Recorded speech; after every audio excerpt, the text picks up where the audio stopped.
Hey guys, welcome to another regular Wednesday night live stream. Yes, this is pre-recorded, like two-ish hours earlier than normal, but I have someone whom I admire very much, someone who I definitely have on my speed dial because she's always there at the ready, and I really respect this person. I really admire the wonderful, the amazing Sophie York. Oh dear, what a lovely introduction. G'day to you and everyone watching. It's lovely to be here. Thank you for inviting me very much. Thank you. Well, what a beautiful warm welcome. It's very heartening in lockdown to have connection and to have warm connection as well. It's very special. So thank you. Well, you're very special and you should know that. Well, before we begin, I'm going to start off with my tradition at the very beginning of every live stream, and I'm actually going to use a Bible verse that you texted me not too long ago. So guys, this is from the book of Matthew, verses 16, chapter 5, verse 16. In the same way, let your light shine before others so that you may see your good works and give glory to your Father who is in heaven. So that's a great way, I think, to start a live stream. It's a lovely verse. Lovely, thank you. Thank you very much. Couldn't think of anything better. No, that's okay.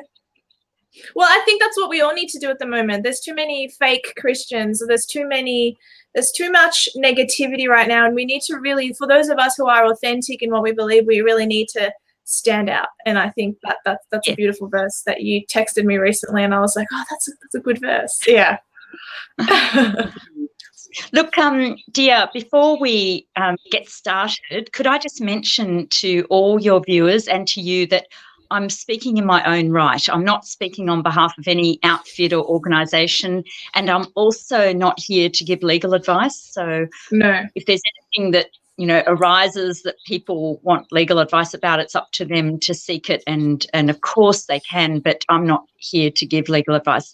I'm really here just to give to flesh out some of the things that have arisen jurisprudentially, I guess, in this pandemic, and I'll be guided by your questions and what you find interesting and so forth. Absolutely, and I think that's a very understandable clarification that you needed to make. And I think we should, but predominantly, I think we need to really understand definitions and terms. And I think that's what a lot of people don't know. What is the difference between a mandate? What is the difference between a legislation? What is a directive? What is something that's compulsory? Like, these are things that, what is the police? Should I run and get my dictionary? Go for it. I just think that constitutionally, Australians don't know anything. Like, Americans are taught their constitution in school. They know. Yes. We're not.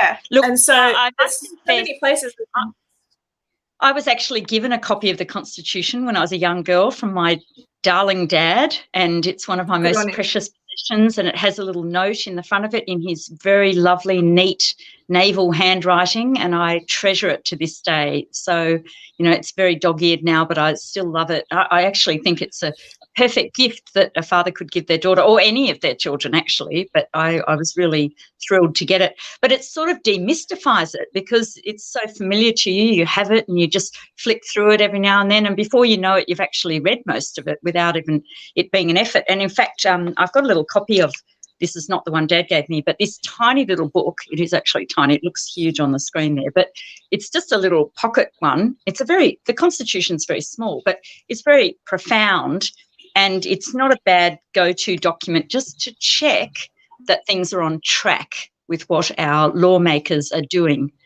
I mean, they're humans as well, and some of them don't necessarily study the Constitution, so in good faith, they probably put together laws with the help of, obviously the Parliamentary Council office, but sometimes they overstep the mark, and we, the people, they're our representatives, we need to sometimes alert them to where there's been overreach and so forth, very respectfully, of course. There's a way to do it, of course, and should we start there? Like, why not? Why not? Go ahead. Look, I was thinking about how we approach this whole topic. Here we are in a pandemic. It's new. It's sort of, as one of my sons said, I feel like we're in the middle of a movie. It seems a bit surreal. And when you track it back to when it all started, I actually made a book. I'm just going to show you. I made a book of photos, and it starts off with Dr. Li Wenliang. He was in Wuhan. He was an ophthalmologist, and he noticed that certain patients had what he thought was SARS symptoms, and he alerted the authorities, and he went on social media and alerted people. And very sadly, he actually died in February of 2020. But thank God for him, because he actually alerted the world. Unfortunately, he actually contracted, he got a very high exposure to the virus and died of it, unfortunately, very sadly, but really was a hero, because in January, or it may have even been December, but he certainly brought it to the world's attention, and the police went round to his house and told him he was not to talk about it and so forth. But he knew that there was something going on that was very significant, and there was a tweet. So we know that there were early cases in perhaps November, December of 2019. A tweet went out from the World Health Organization on the 14th of January, which said, so this is the World Health Organization. This is an authority on which the whole world relies for matters to do with public health. Very important authority, one would have thought. And in mid-January, so there'd been a number of cases. There were many cases in Wuhan by this stage. The tweet said, preliminary investigations conducted by the Chinese authorities have found no clear evidence of human-to-human transmission of the novel #coronavirus. Now, we now know that is completely incorrect, but we also know, so the head of WHO, Dr. Tedros Adhanom Ghebreyesus, WHO Director General, we know that even the information available at the time was that it was definitely transmissible human to human. And in fact, there is a book that's been written by Shari Markson, which talks about what really happened in Wuhan. So more and more is coming to light. The initial, theories were that it emerged out of, randomly out of a wet market, and there were, animals there in cages. But the more we learn about it, the more we understand. Yeah, no, it just sounded a bit strange, especially because the early history is taken from the first patients. They hadn't attended the wet market. So the more we learn about this, we now know that there was research going on which had been shut down in America because it was regarded as too dangerous. The US president at the time, I believe it was Obama, actually shut it down. It still went ahead in the Wuhan lab, the BSL-4 lab, and some of it was apparently funded with money from a private company which was part owned by Dr. Fauci, F-A-U-C-I, who is the key advisor to the US president and holds a very important federal role in the US on matters of public health.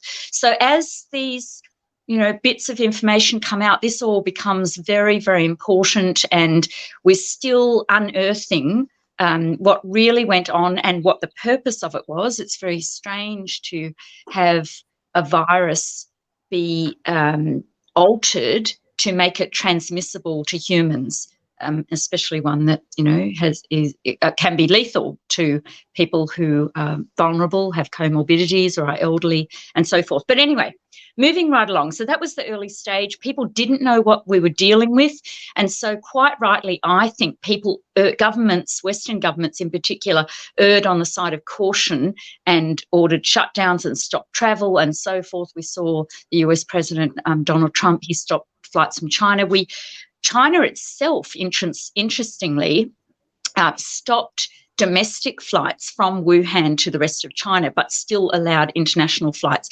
And that's very significant because that meant that Chinese people were able to fly to different countries and celebrate Chinese New Year and actually infected people in other countries. So anyway, long story short, at the initial stages, we didn't know what we were dealing with. So I did support a conservative approach to it, and everyone with a lot of trust and a lot of goodwill, trust that your governments have your best interests at heart, and we go along with what they advise, and especially their chief medical officers and whatever. And people the citizenry in the West were very trusting and said, okay, well, until we get a better handle on it, better knowledge of it, we'll abide by quite draconian conservative responses. And I did support that when we're at a stage where we didn't really know, is it the Black Death? What are we really dealing with? What's the fatality percentage and so forth?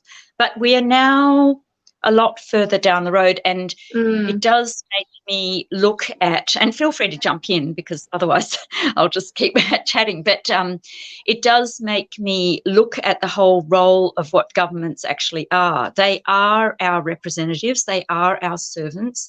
We pay them to be our delegates and to make the laws and rules because we want to get on with doing our own jobs and raising our families and having hobbies and having a quality of life and so forth. So we pay them to do that job, and they're meant to get on with doing that job in a highly informed, respectful way that is cognizant of our individual naturally occurring human rights and freedoms and responsibilities. Absolutely. And so forth.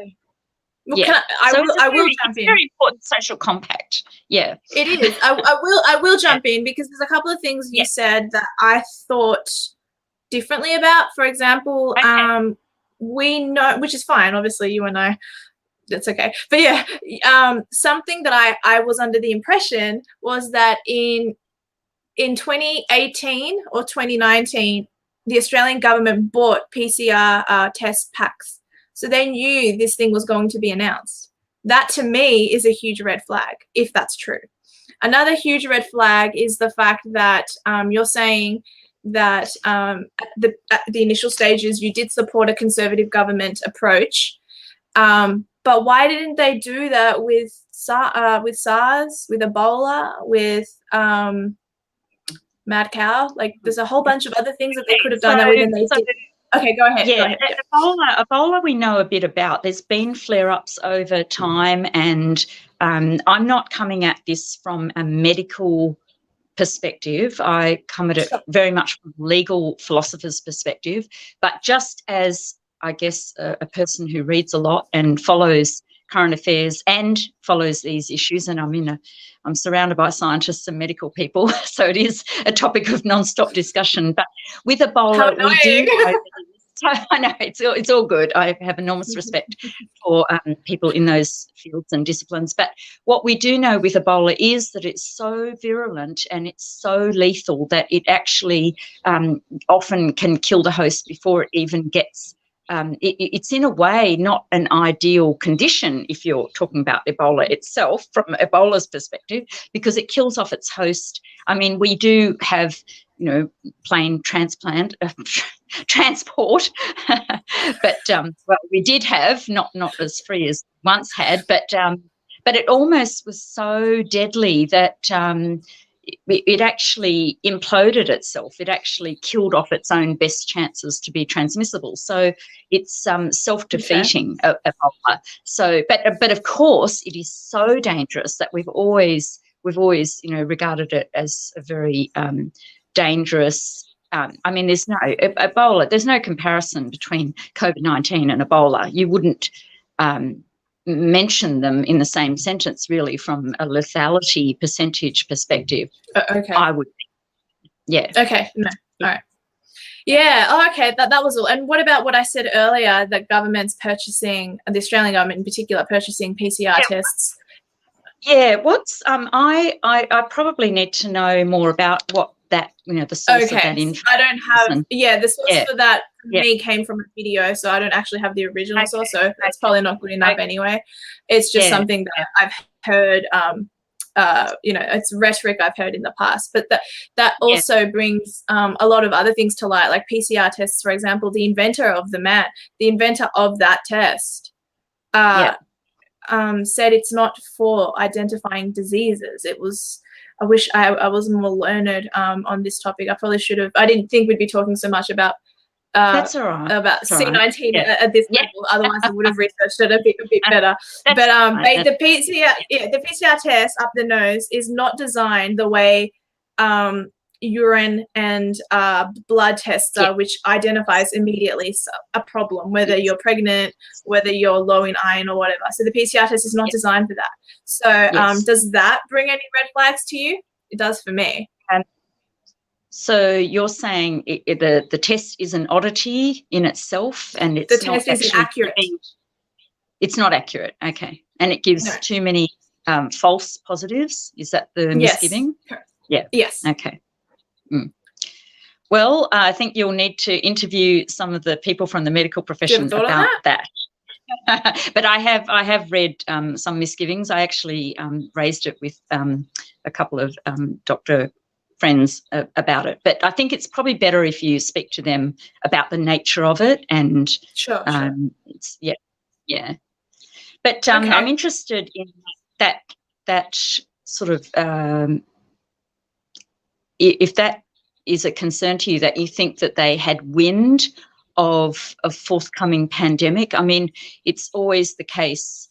There's an amazing book that's been written all about pandemics that hit Sydney, and it's I think the period is 1788 to 1888. I can get you the detail of that book. In fact, just wait one moment. I can get you the detail right here.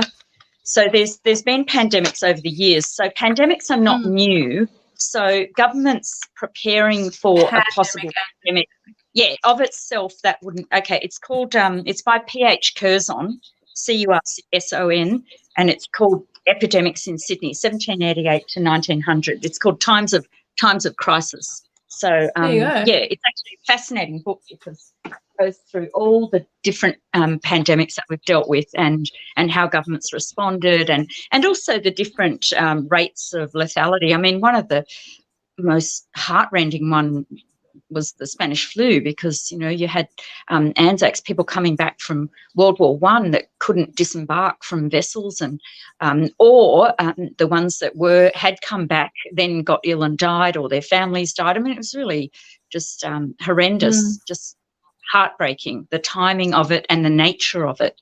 So awful. But I mean, we're almost fortunate in a way that COVID-19 has such it's sad for those who've succumbed to it. Obviously, you can never, minimise that. But we are fortunate that the majority of people who do contract it can expect to get well. So, more than 90%. One of my cousins had it.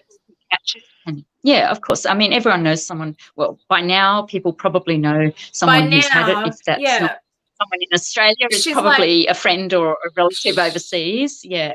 Yeah, she's overseas. She's 25. She's had COVID and she's fine. She's like, I see her on family holiday in Colombia, having a good old time. Yeah. It's like I don't understand this the fear mongering. Exactly. Because if you go on get the world, you build the immunity. It's the number of cases. It's the number of cases of people who have died are the ones that we tend to get told about. But if you look at the number of cases of people who have recovered, it's actually very heartening. So it depends on how you look at things. So we probably don't need to respond in a way that assumes that it's a major catastrophe. But again, we now have that knowledge. That's why, I mean, I'm talking to you and we've just had the lockdown. Yeah, we've just had the lockdown extended to July the 16th, 2021.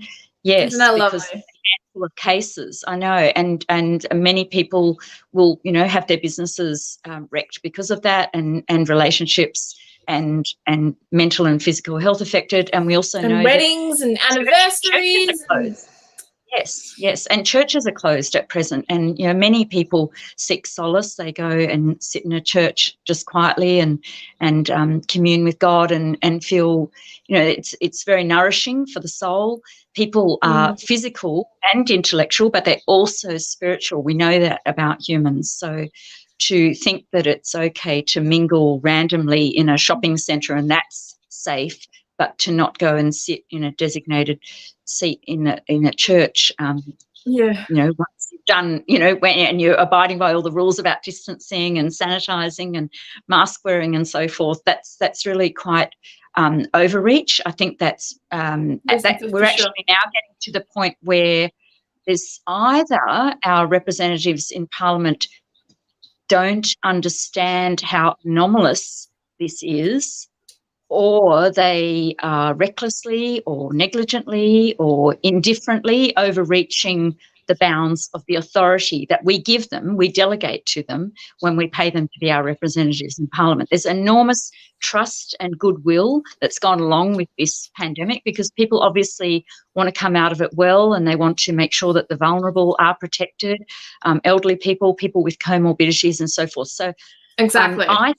I see that if they misuse that authority, that is not going to bode well for our MPs in the long run. I really hope they take that on board and understand that thoroughly, because I wrote a tweet actually not too long ago, and it was something like, the people will wake up. They'll wake up once, they're forced or mandated to wear a mask. And then I wrote, no, the people will wake up when they're forced to put a foreign substance in their veins. And then I wrote, oh no, the people will wake up, and then it's like, you're saying that you have some sort of optimism that this will happen. But I don't think, like, when is this, by the time the people wake up and they do what they can, I feel like Australia will have become an authoritarian martial law regime. And we can't allow that to happen. That's just me. That's just me looking ahead. What you're saying is not far-fetched.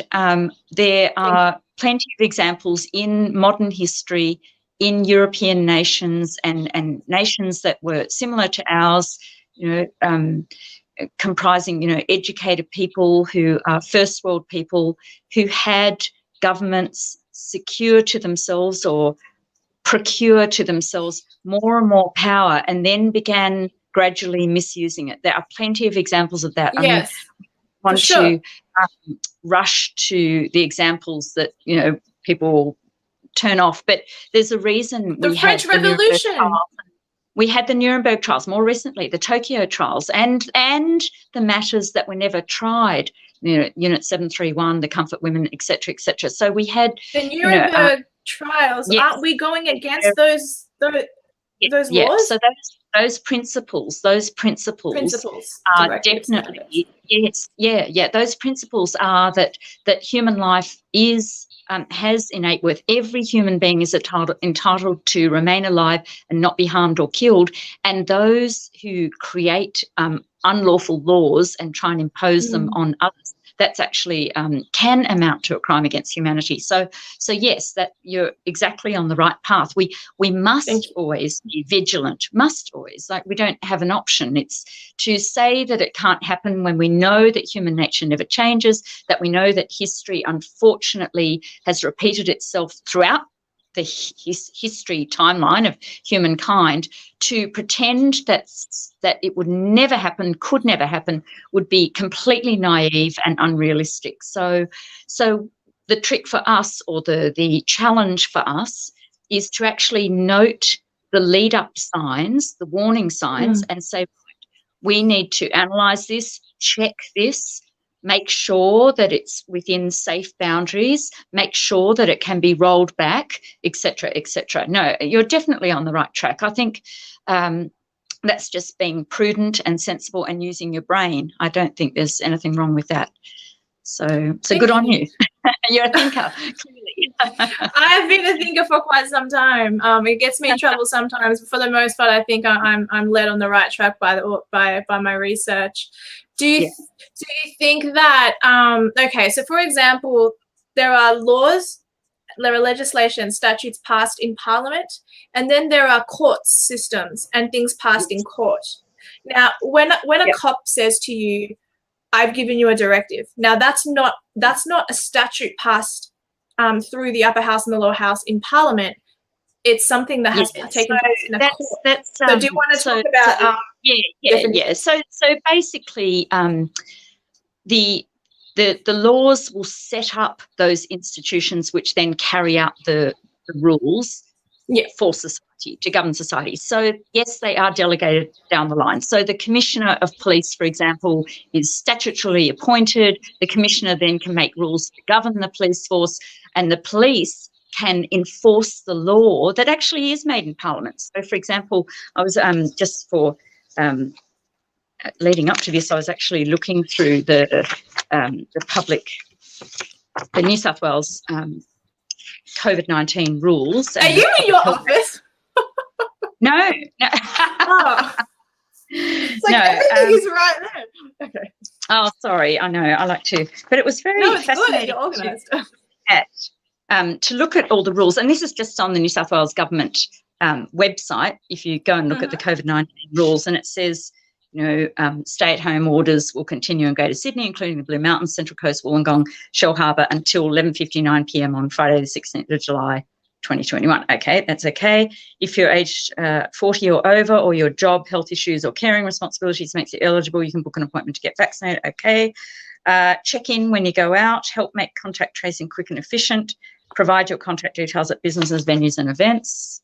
Learn about the QR code check-in. Okay, well, we're all presuming that this is authorised, so we're presuming that this is part of the greater requirements for public health under the Public Health Act.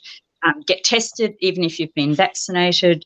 What you can do in regional and rural New South Wales as a whole. So you just click on each one and have a look at the details. But it's very fascinating, the face mask rules, the self-isolation rules, the quarantine rules, the safety plans for events. What did I read? There's a vaccine helpline, 1-800-020-0080. There's this thing really caught my attention. Report public health order offences to Crime Stoppers. Now, I thought that's interesting because, I thought we need to be very clear that what we delegate to government, that authority to make sure that public health is maintained, we don't actually give them the authority to turn all of us into informants and all people into suspects that can be monitored by other citizens. That was never the intention. And so I was very disturbed when I read that in Victoria they had a long lockdown, as we know, last year, went for months, but they had more than 70,000 calls to a Dobbin hotline. And I thought, this is actually what overreach of authority creates. People end up resentful with how their own freedoms have been taken away from them. And so they then resent anyone else having even a tiny modicum of freedom, and they become informants. And I have friends who have lived in, behind the Iron Curtain, and, communist countries, Eastern Bloc countries, and also, the People's Republic of China and so forth. And it is a well-known phenomenon. I mean, Australia, we're not a nation of dobbers, never have been. That's our history, proud history. But it's interesting that once you change the dynamic into one where there is a lot of top-down control, arguably that is beyond what is needed, then people become resentful about that and they become informants. It's almost, someone should write a PhD on this dynamic, because it's actually quite disconcerting that the beautiful national character trait of a country could be altered so rapidly that they would, become each other's, as someone called them, curtain twitchers, jobbing on each other. So we do always need to be aware. It's frustrating. Yeah, I know. It frustrates me hearing it, because, I watched some time ago stories about North Korean defectors, and one of the North Korean defectors had become a Christian, a born-again Christian, after obviously it's a country that you're an atheist or you worship the Shin family, and that's it. And this guy told on his mother. Now, he loved his mother, but he did it because he's on autopilot. You're just supposed to, and she was killed. And that's what Australia's becoming? Are we serious? Well, what the hell? It's bad. This is bad. I do hope that we would never get to that stage, but that Same. hotline in Victoria, when I heard that tens and tens of thousands of people were dobbing in, and I saw the arrest of Zoe Bueller in her pink check pajamas, that pregnant lady that had an appointment to have, she was pregnant. Ballarat, and she had it was in a country town, and it was not, and it was simply because she'd encouraged people to go to an event. It was a freedom rally, and bear in mind that they'd had BLM and Antifa supporting rallies across Victoria. Yeah, that's fine. Not much earlier. So so it was quite over the top that she was arrested forcibly in her home, and really shocking. I just thought, I never thought I would witness that in Australia. I still think about it and think, we need to draw lessons from that and just be very careful about whether we want to change what we have in Australia. We have a nation that is renowned for being free and a wonderful place to live in. And, it's a very loving, friendly, caring, laid-back nation. We mess with that at our own risk, because when you lose that, it can be hard to get that back, especially if the longer it goes for as well. So we just need to be very aware of this and to make sure that the people that we do delegate authority to, so police, military, etc., the people that we trust to be the law enforcers domestically and on our and on our shoreline, of course, and in our oceans, that they always very much understand that it's with the goodwill and trust that they will never overreach and so forth. So the Nuremberg principle was also that they must, that people who are in such a hierarchy where orders are given must not obey an order that is unlawful. And that's a difficult one as well, because when you have a hierarchical organisation that runs on orders being given down the line, down the chain, and people trust that these orders are going to be followed because lives depend on it and safety depends on it, it is very difficult if you're a person who's like the end of the line and you don't have access to the big picture, and the order might sound very strange to you, but you yourself put a lot of trust into the people further up the chain, that they know what they're doing. And so that would have been very awkward and awful, I would imagine, for those police officers who were tasked with arresting that pregnant lady who had simply put an encouraging post for a freedom rally and had not actually, well, we're a free country, you can express opinions, that she hadn't committed an offence, as far as I can see. I mean, I subject to knowing more about it, it seemed to me that that was horrifically heavy-handed and probably unlawful. I don't know if she's taken it further, but yeah, anyway. Yeah, so I do think, dear, that your instincts are right. I think definitely don't lose them, because that's how you keep a good society, with people just remaining aware of what the risks are and how rapidly a society can change as well. Yeah. But anyway, the Public Health Act, Section 7, does give the New South Wales Minister the power to deal with public health risks generally. But even so, arguably any state act is subject to what the Commonwealth Act says covering the field, and also is subject to the Constitution. And I just want to draw your attention to Section 51, Placida 23, capital A, where it says that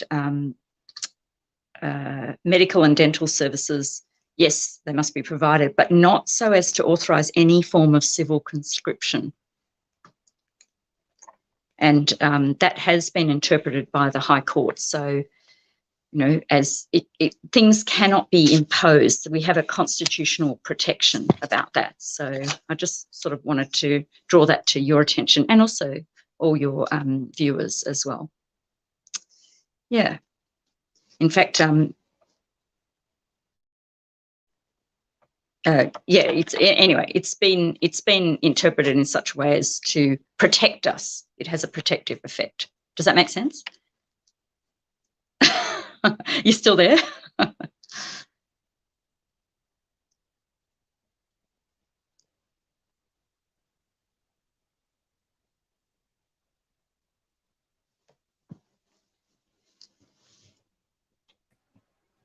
Hello? Oh, did you lose me, or did I lose you?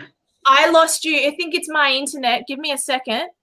Okay. I'll just. I thought I was giving you too much information. No.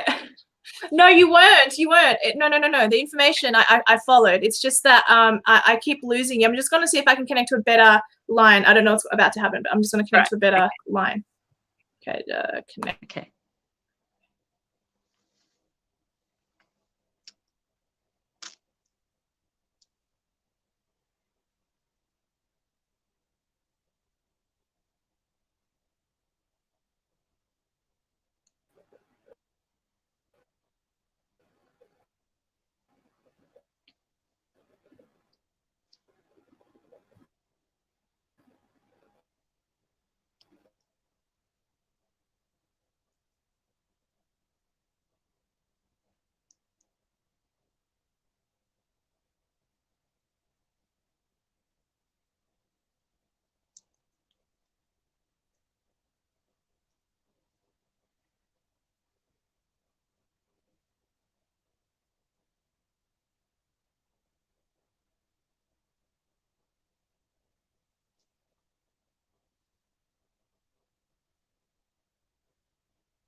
There we go.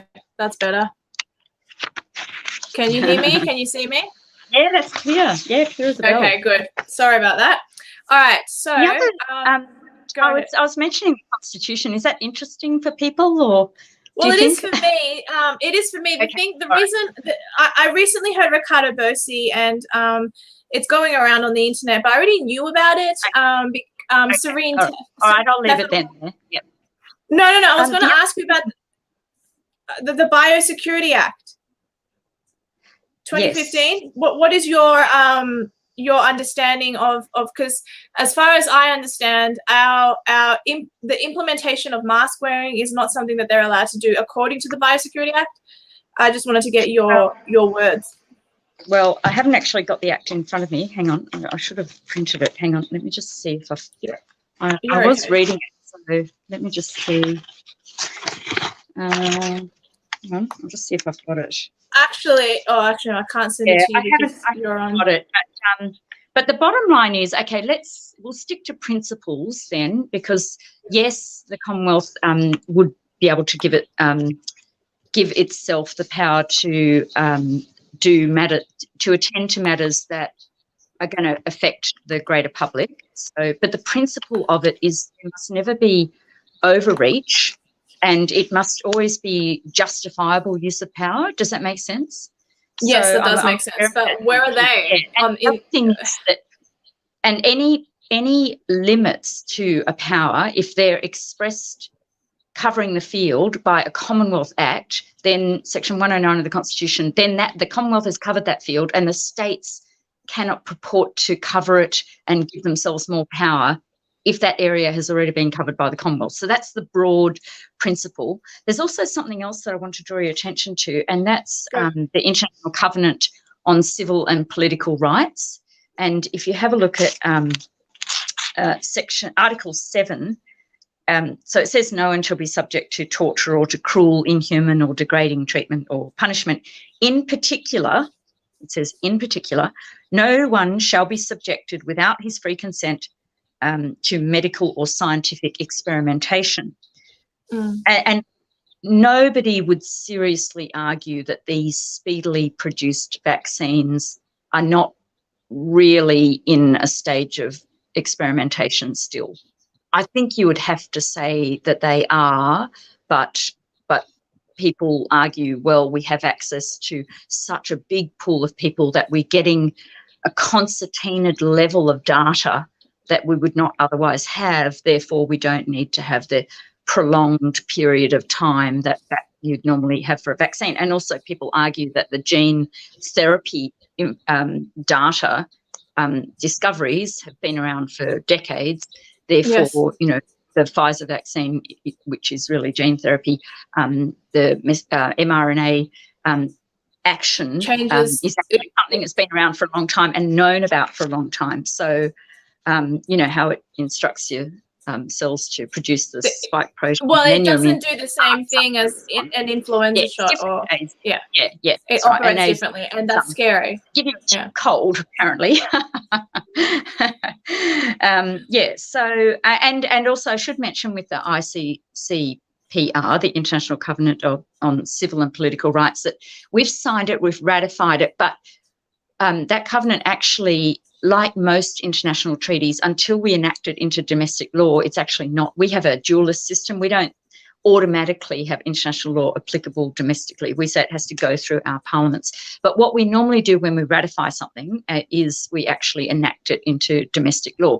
And we do try to, of course, abide by certain principles, which are that people have naturally occurring human rights. I mean, we endorse the Universal Declaration of Human Rights, and we have the right to remain alive and not be harmed or killed, and certainly not be harmed by our MPs at any level. So we never lose those naturally occurring basic human rights, and we don't have to agree to be experimented on. So I know that we are being experimented on. The trial ends in October 2022. So it's weird that the airlines and the government has enacted this. There's no way that they can no way that they could lawfully mandate it, and I think they're aware of that. So it's being done by encouragement and persuasion and so forth. But consent. An incentive, which is correct.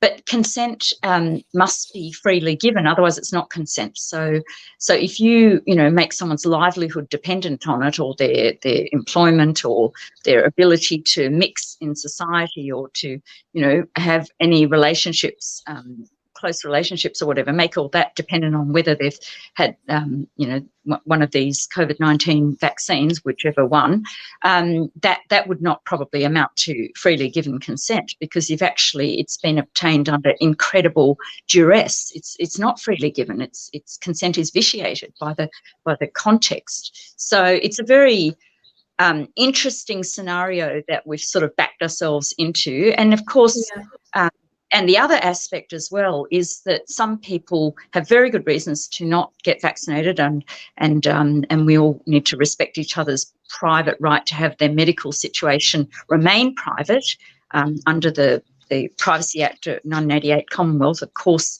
that's protected, but also even the principle that people are allowed to have their own private health scenario and keep it between them and their medical practitioner, and that of course is also protected. That's also protected in the Constitution. If you construe Section 51 Placidum 23 alpha in the way that says that to take away that freedom would actually be to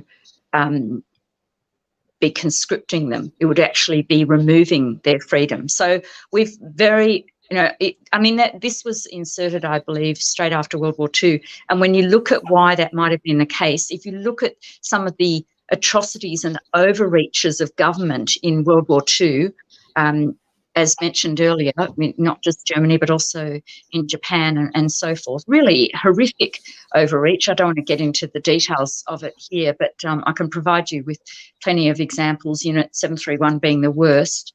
But the T4 program in Germany, Tiergartenstrasse program, where they were doing medical research on children and disabled and so forth, and euthanizing them and so forth. And anyway, there were plenty of examples. And so after World War II, people were so horrified that governments had been allowed to pass laws enabling them to do all this.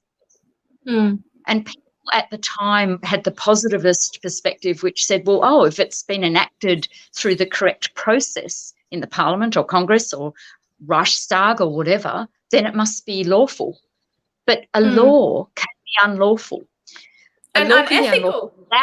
And unethical. And the Nuremberg principle was that laws that are unlawful because they're beyond the authority of the citizenry who delegate to the lawmakers, the MPs. Does that make sense? So a law that is overreaching is actually unlawful. But there were plenty of examples. So we now need to, this is not to say, this is not to advocate civil disobedience. There are ways of changing unlawful laws. I advocate it. I know you're not allowed to, and I know you're not saying that right now, but I do not wear the mask when I'm at a supermarket. I don't wear them. But I'm sure you expected that from me. There's a whole mask debate going on because, look, masks worn in theatre by surgeons and anaesthetists and nurses who work in theatre and operating theatre assistants and dental assistants and so forth. And those masks are of particular quality and they're changed regularly and so forth. And even the air in theatre, it's positive pressure to make sure that the risk of aerosols. That's right. So, there's Professor Collignon said the other day that COVID-19, in his view, wasn't able to be aerosolized. It was actually a virus that had to be in droplets of a certain measure or whatever. You need to look up the quote that he gave. But anyway, getting back to masks, if you were to compare that to the masks that people are wearing of all different quality and re-wearing and putting a bit of a bacterial soup on their faces, then arguably are they actually increasing hygiene or not? It's going to be a debate that people have forever, and if it helps people to any degree and it's not a great impost to put it on, well then, arguably why not? So in this scenario that we're in, my view is, if you can do things for the common good of your own volition, then why not? Why not? Because we are a good-natured society. We are founded on Judeo-Christian principles where we, whatsoever you do to the least of my brothers and sisters, that you do unto me. And so my view is, if you can do something that helps, even if it is to a minuscule or even arguable degree, then why not? But I think all this turning it... Sorry? I have a response to that. Sorry, keep going. I'm very interested in hearing your response. I think turning it into a political thing or pretending that those who wear it are somehow more virtuous, that completely defeats the whole exercise. Yeah. Because if you really want to have an argument about the worth of it, the scientific worth of it, I don't think that the ones who wear it to seem virtuous, I don't think they would win. But anyway, you were going to say something. Sorry. I was just going to say that from the Christian perspective, God shines on those who follow him before they follow the law of man. Daniel, the three who were thrown in the pit of lions. No, was that Daniel as well? No, it was pit of fire. And then we have the midwives in the story of Moses. Yes, and then we have the apostles. Daniel did go into a lion's den, so you're quite right. Daniel, thank you. I was like, I think I was merging two stories. Yeah. But you see my point. The story, yeah, I do. Yeah, and that was the Nuremberg Principle as well. And the Nuremberg Principle, by the way, is still extant. It's still current. It's still worthwhile. It still guides lawmakers across the world, and it's still part of what we teach in jurisprudence, and it's still such. Those principles were hard won, learned the hard way, very much so. But really, they're encapsulating things that were distilled in Magna Carta 1215. I mean, these things are not new. They've actually been around since the Mosaic Code, Hammurabi, Code of Ur, Namu. I mean, we're going back thousands of years BC. We have known that human life has innate worth and that no one else has the right to harm or kill you. So these are not new principles. These have been around since, time immemorial, and it's just actually having MPs understand how that translates into the laws that they make and seek to impose on the citizenry. Because at the end of the day, they are always our servants. They are our representatives, and they can't do overreach, thinking that they know best. Like Okay, so tell me. There's certain humility, yes, and accountability, yeah. So tell me, and those watching at home, what can those of us who are maybe too afraid to do civil disobedience, too afraid to defy the laws, what can we do from home? What can we do? Tell us. I always think Yeah. I always think it's really worthwhile to approach your local state member or your local federal member, because when it comes to the crunch, they want to be re-elected usually. Usually. And sometimes if they're on the way out, sometimes they're actually more willing to take a risk with an idea. So whether they want to be re-elected or whether they're retiring or whether they're going to stand again or not, it's still a good idea to approach them, because they are your voice in the parliament. And sometimes, this is what happens, sometimes people who are busy with family and jobs and so forth think, oh no, my MP, well, it's their job, they're paid to do that. Of course they're across everything. But sometimes the only voices they get in their ears are the voices of activists or people who harass them, blackmail them, or lean on them or threaten them or intimidate them. So that's the only input that they're getting. So of course they're human. Some of them will buckle to that. It's very important for them, and it's a shame that we have to do this. It's a shame that we have to approach them and constantly remind them that there is a quiet majority out there who are trying to get on with their lives and have delegated this function to them to get in there and fight for the things that matter. And that's, what they declared in their platform, and that's what they went to the election on, and that's what people voted them in to do, that job. So it's awful that you have to be so vigilant, but that that if we don't do that, then we see the results of it. We see that they only ever tend to do what the most persistent activist is putting in their ears. So I think that's the best thing, to always approach your local state member or your local federal member, or your senator. There's 6 in the state, New South Wales, and say to them, okay, this is coming up, this issue is coming up, whatever it is, whether it's, euthanasia is a topical issue at the moment. Say, I actually think that we shouldn't have state-sanctioned killing. We shouldn't be requiring our medical profession to get involved in terminating people and so forth. And which they do anyway with abortion. But yeah, exactly. It's very bizarre that in the same federal budget that we have just had passed down, which provides so much money to prevent suicide, that state governments are rushing to facilitate suicides. I mean, it's just, and Fuller, Professor Fuller, who was a jurisprudence professor, he said the route to failure of a legal system and ultimately a country is where you have laws that are contradictory to each other or incapable of both being followed simultaneously and so forth. And we run the risk that that's what we're doing, because it's just these messages are totally at odds with each other. Either we care about human life, and if we care about human life in every context, we will support it. And of course, in the euthanasia context, we would be looking to better palliative care, much better. I mean, I'm married to an anaesthetist. I follow this area quite closely, and of course we can help people with pain relief. We have so much, and we need to research more into that. We need to put more funding into that.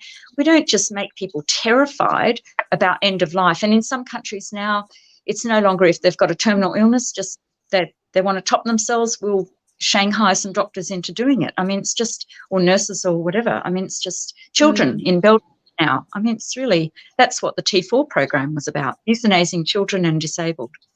We never want that to pass. So I never want that to pass, absolutely. And this is my issue that I have overall. I do not, how can we trust man today? How can we trust our law enforcers? How can, and they're not even there to enforce the law. They're a corporation. I think that should be mentioned as well. But am I right about that?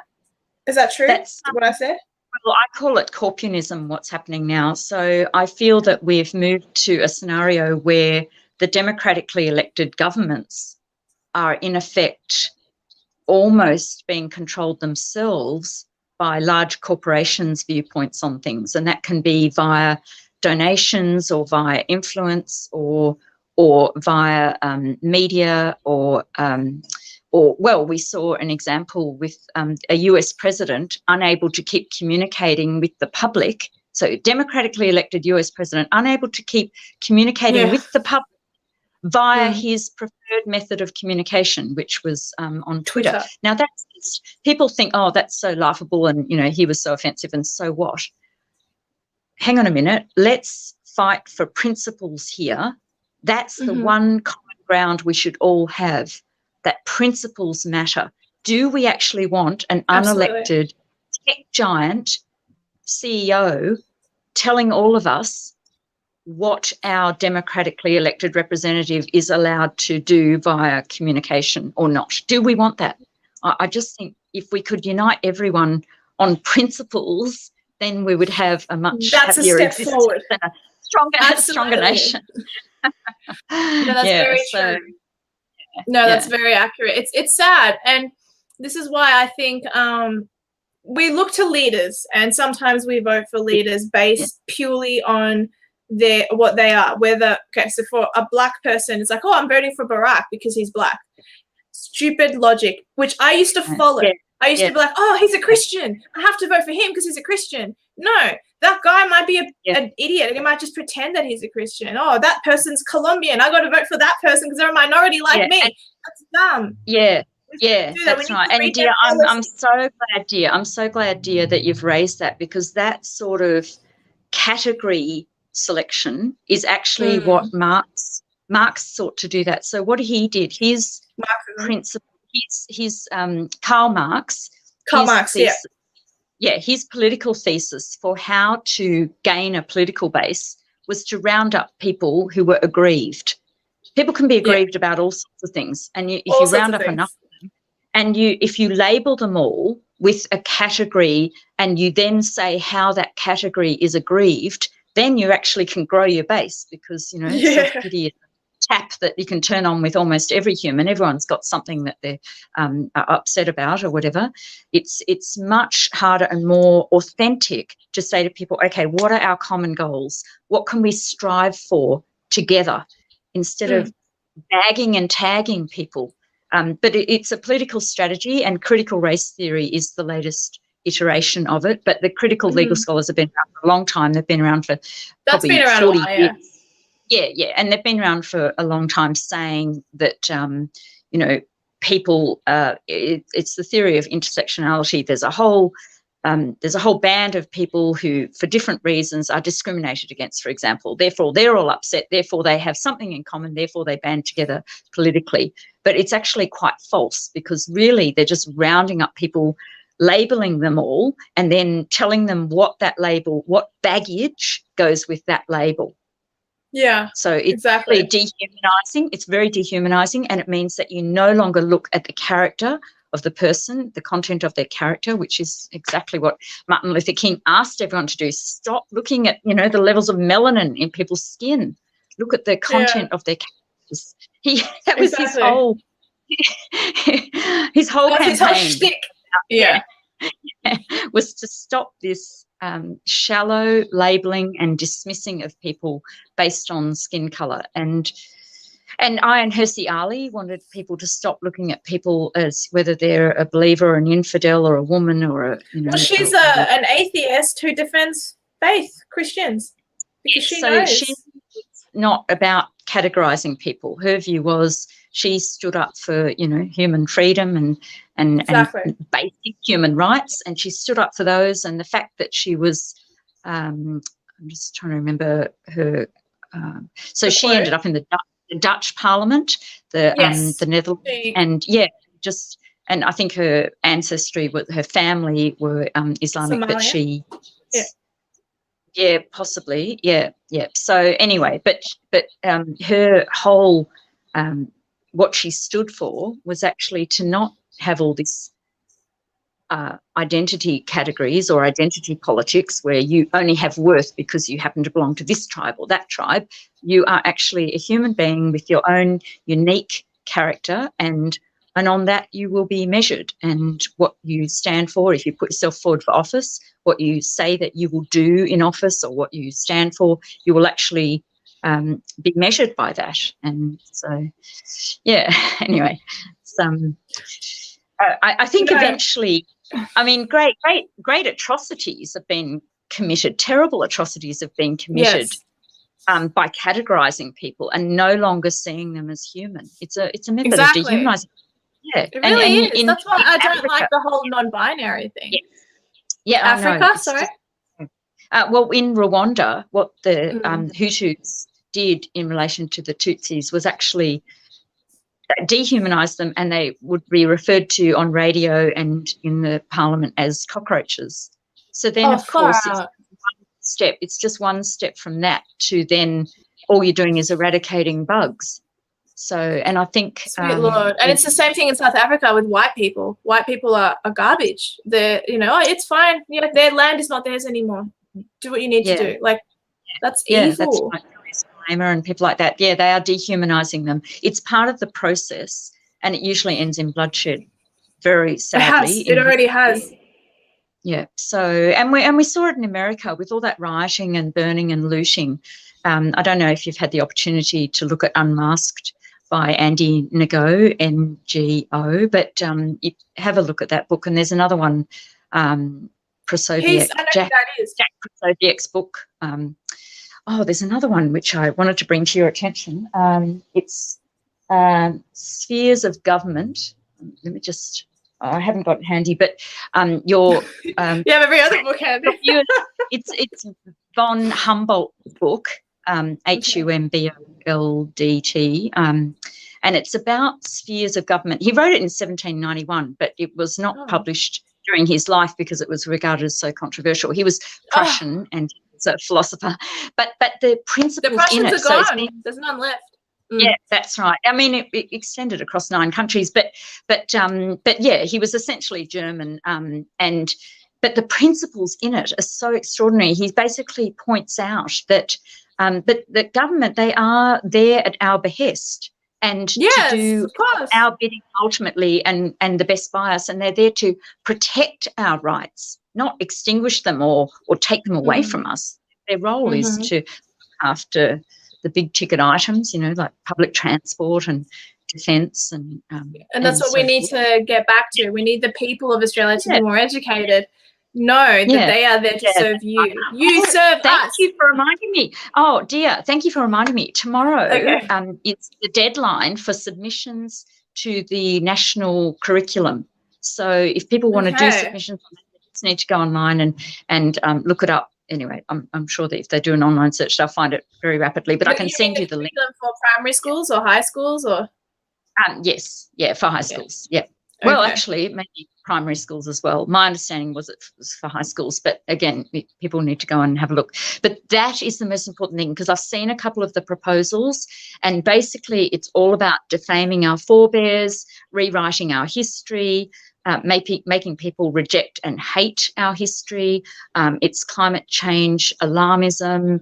What else? It's denigrating our Judeo-Christian heritage. What else? It's got the gender fluidity assumptions, all sorts of things that are really just not appropriate. They're not based. They're anti-Christ. Yeah, it's not based on truth. It's actually based on political ideology. So that's not. We're meant to be teaching the children 3 hours and accurate history, and history is a mix of good and bad usually, but they're pretending. They're actually defaming people in the past who are not here to defend themselves and spreading a false narrative about them. It's really not surprising. Yeah, absolutely. Well, true. I'm hoping it'll rebound on them because it has to. Yeah. Like the truth never remains concealed; it always emerges. It does. The truth shall set you free. It's like right now, we have a higher percentage of younger children being diagnosed as gender dysphoric.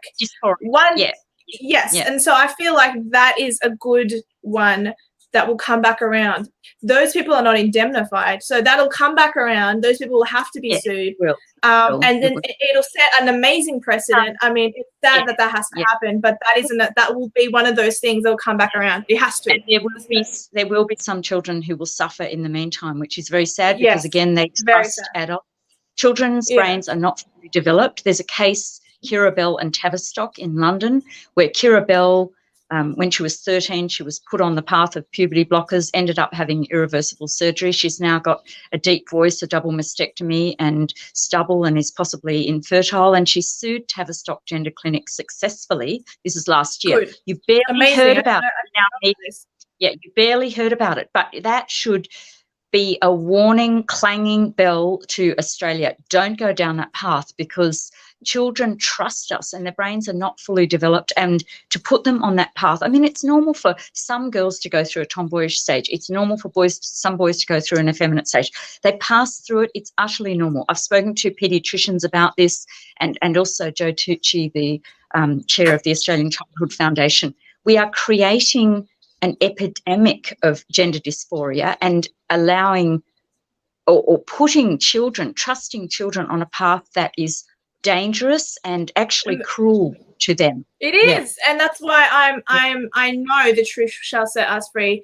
It will, there's a whole generation of people that won't be able to have children. It'll come back to bite those who are promoting it. That's true. I think we've seen enough of that. Apologies given by governments for different generations for ill-founded policy. This is a particularly bad one because it causes the mutilation of their bodies.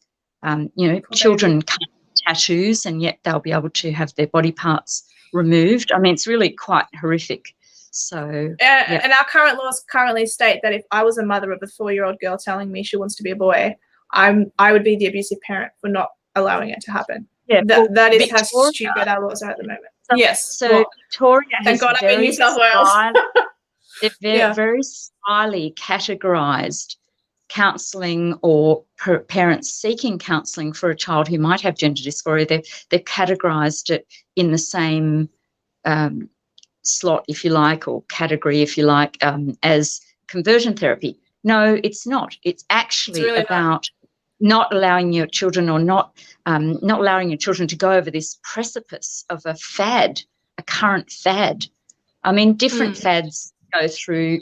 We all know there was at one stage a self-harming fad, and this is a current fad, this gender fluidity fad. Sadly. Yeah. Ramifications are immense and frightening. But all of this this will hit a bottom soon if we haven't already hit that bottom, and then the only way to go from bottom is back up.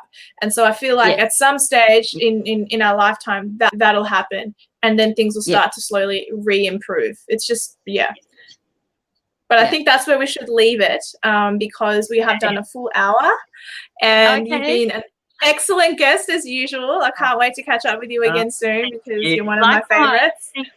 I really appreciate the opportunity to chat with you, and I treasure that you're so interested in these subjects. It's really important. I am. Yeah. Yes. I don't have an amazingly large audience, but yes, we will. It'll be good. I want this information to get out, because what we speak about is super important and people need to know. Yes, I agree.